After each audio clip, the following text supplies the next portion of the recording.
Good morning everyone! Panibagong araw na naman. Ay naku, mag-iisip ako kung anong lulutuin namin. Pero, meron ako dito. Tocino. Tsaka,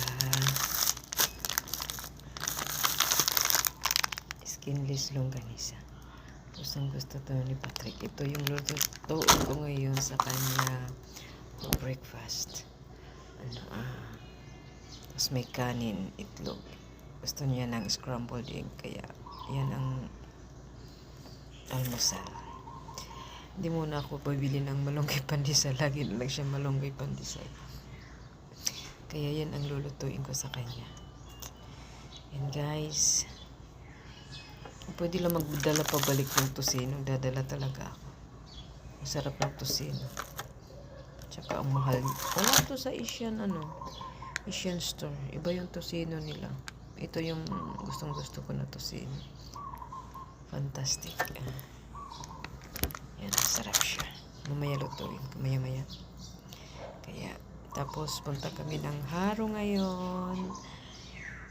Punta kami doon. Malapit na kami bumalik. Ay. Good luck sa malamig na naman. Kaya yun. Ay, naku. Tapos, pamanicure tayo. Pamanicure ulit tayo. Kasi matagal-tagal na naman natin hindi nakukudkuran. Uy, dadala pala ako ng nipper. Saan kayo nakakabili ng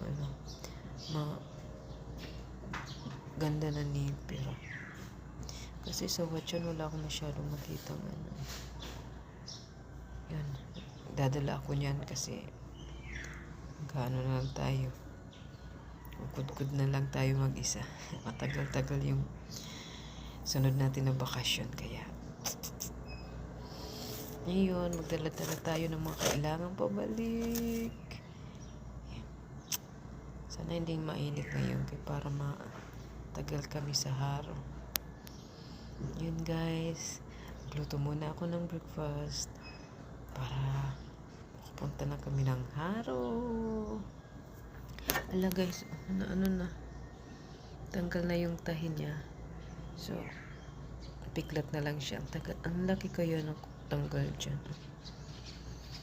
Dito ko na pinatanggal kasi mahal sa US pagpatanggal kaya. Yan guys, bye everyone!